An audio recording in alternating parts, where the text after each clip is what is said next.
అందరికీ నమస్తే అండి. ఈ చల్లని సాయంకాల వేళ మధ్యాహ్నం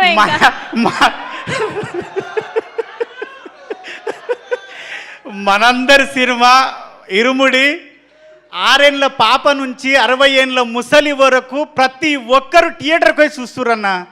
ఎవరన్నా మా ఇంటి పక్కన రామ్లక్ ఉంటుంది, ముసలామే మా పోరడు అన్నాడు, నాయనమ్మ 4 రోజులు అయితే ఫోన్లో వస్తుంది చూడొచ్చు అంటే, అరే బాడక అది సినిమా ఆ థియేటర్లో చూసే సినిమానంట, ఫోన్లలో చూడొద్దంట, థియేటర్లో చూసే సినిమానంట అని ఒక ముసలామె అన్న, ఒక 55 ఏళ్ళ ముసలామే ఆ మాట అంటుంది. ఆమె కూడా థియేటర్లో చూడాలనుకుంటుందంటే మన సినిమా ఎంత గొప్ప సినిమా అన్న, ఎంత గొప్ప కథ అన్న. ఇన్స్టాలో మొత్తం సినిమాను మొత్తం రివీల్ చేసేసారన్న. అయినా సరే ఏ ఒక్కరు కూడా ఎంత రివీల్ అయినా సరే ప్రతి ఒక్కరు సినిమాని థియేటర్లోనే చూడాలి, సినిమాని థియేటర్లోనే చూడాలి అన్న. నిజంగా చెప్తున్నా, అప్పుడెప్పుడో ఒసే రామలమ్మ సినిమాలో ఒసే రామలమ్మ సినిమాకి మా ఊర్లో లైన్లు కట్టి ఆడ మొగ అమ్మ నాయనమ్మ పిల్లలందరూ పోయేది. మొన్న చూసినన్నా ఏ సినిమా అయినా షాద్నగర్లో ఒకటే థియేటర్లు వేస్తారు, 3 థియేటర్లో 4 రోజులు హౌస్ఫుల్ ఉంది. ఇప్పటికీ టికెట్లు లేవు. అందరు నాకు కాల్ చేస్తున్నారు, అరే నువ్వు చేయొచ్చు కదా, అరే నాయన అవి అట్లుండేరు అయ్యా, అందులో బుక్ చేసుకోవాలని చెప్పుకుంటున్నా. అంత గొప్ప సినిమా. ఇంకోటి సార్, నీకు నేను నా భార్య నా పిల్లలు నేను సచ్చే వరకు శివనిర్వాణ సార్ను మర్చిపోతే నేను మనిషినే కాదు. ఎందుకంటే నేను ఒక 18 ఏళ్ళు అయింది ఇండస్ట్రీకి వచ్చి, ఒక 12 ఏళ్ళ నుంచి ఒక లేడీ గెటప్లో బతుకుతున్నా.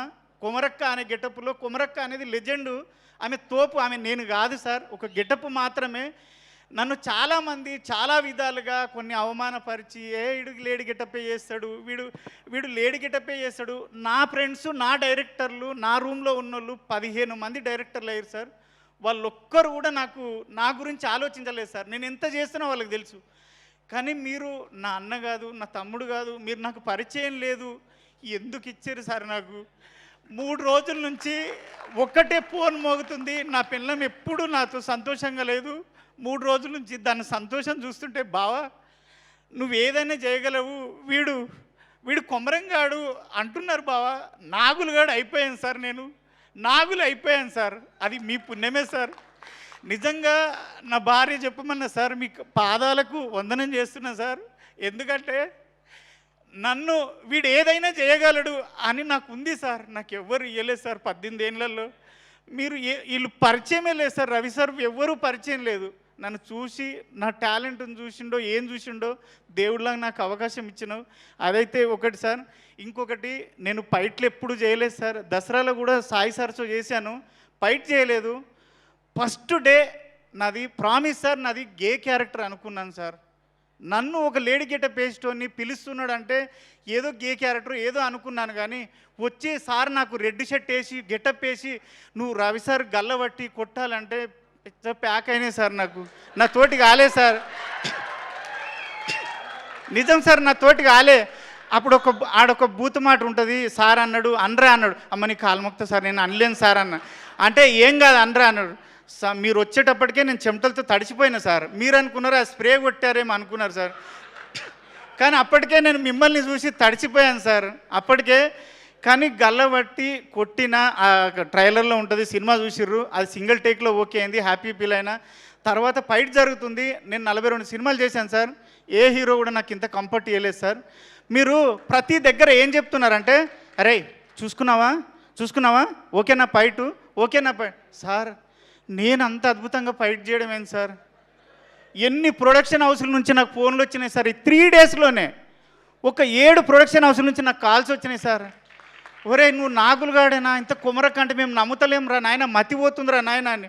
అదంతా మీరు ఇచ్చిన ఇదే సార్. ఆది కూడా సార్, మీ ఫైటరు ఆదినారాయణ మీ గురించి చెప్పి చాలా సపోర్ట్ చేసిండు. మీకు నిజంగా సార్ ఒక్కటైతే గ్యారంటీ చెప్తా, మన ఇండస్ట్రీలో కాదు ఎక్కడైనా 100 మంది హీరోలు ఉంటే 100 మందికి 100 రకాల ఫ్యాన్స్ ఉంటారు.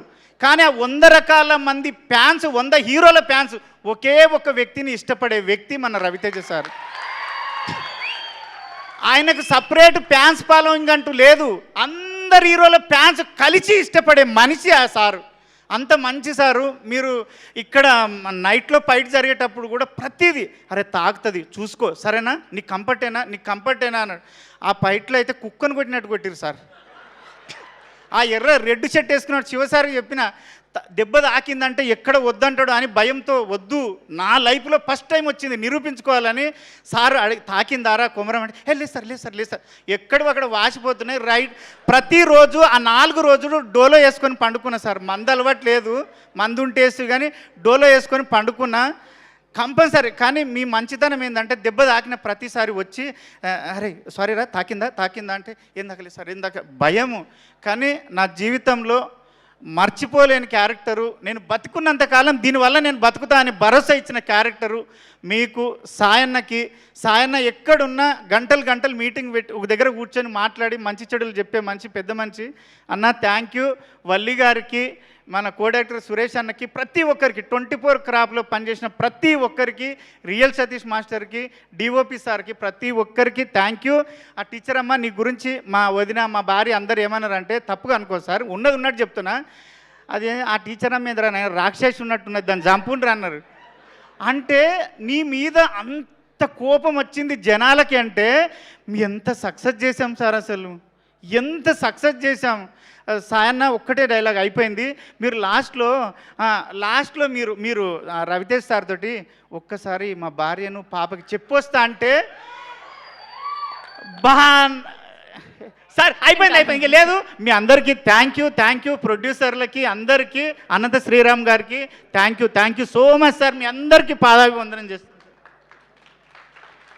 మాకు అర్థమైంది మీ ఆనందం అంతా కూడా. కంగ్రాచ్యులేషన్స్ మీకు. ఎస్.